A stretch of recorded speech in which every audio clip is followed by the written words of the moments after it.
Are Deathglobe Bombadiers any good? Now, the context for this is that these are the globes the Regiment of Renowned Mortar Unit, the Avalanche Mortars, fire at overly long ranges, and I'm challenged to come up with a single unit with as much army-destroying potential as that one regiment. So, how much carnage can the regular unit inflict? Let's find out! Please like, subscribe, comment, and consider donating Warpstone tokens to my Ko-Fi hidden stash. All support is appreciated, yes yes. Unlike a mortar unit, this one is built like the Globadiers. So it has 48 models on Ultra. Also, 900 recruit cost and 225 upkeep look a lot milder than, let's say, just Zales.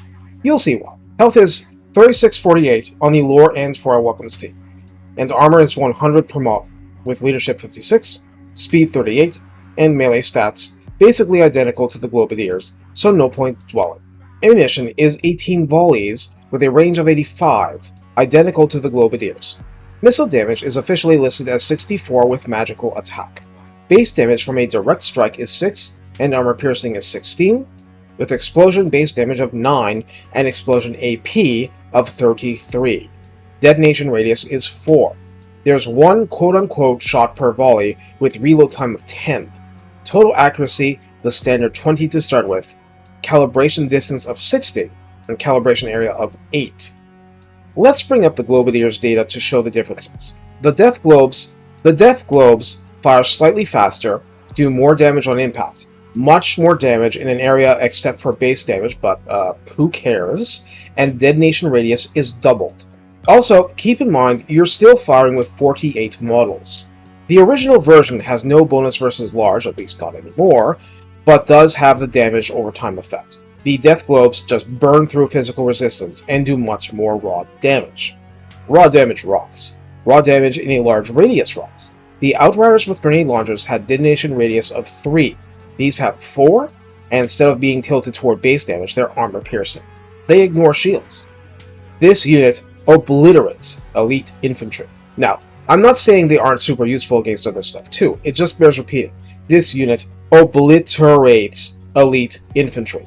They simply cease to exist in this unit's presence. Of course, you get the usual downsides too. This unit can annihilate your own storm vermin just as easily. But if you have a nasty blob around your lord and blanket the area in death globes, your lord will be dinged up and still standing, surrounded by a core of corpses.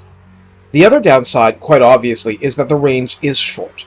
Usual Skaven tactics to mitigate this apply, like having Skaven slaves take one for the the team.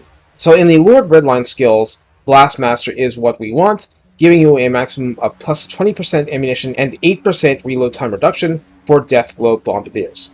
Warp Smart gives rank 7 vets plus 5 leadership, plus 12% missile strength, and 15% spell resistance, which are good things for you. In the tech tree, Enormous Caches reduces upkeep a little and jacks up ammunition by 25%, while Ensure Product Quality jacks up range 10% and missile strength another 10%. And Reject for recruits as plus 2 to recruit rank. The increases to ammo, range, and missile strength are especially impactful. And yeah, this is probably the last time I'll reuse these paragraphs and change out the unit names only, but it saved time! I don't really have more to say. At this point in the roster, you're just choosing what color makes things die. It's a matter of style. And show is better than tell at this point. Take care, and have fun obliterating the units your opponent spent way too much gold to recruit. His treasurer is in the back, crying his eyes out.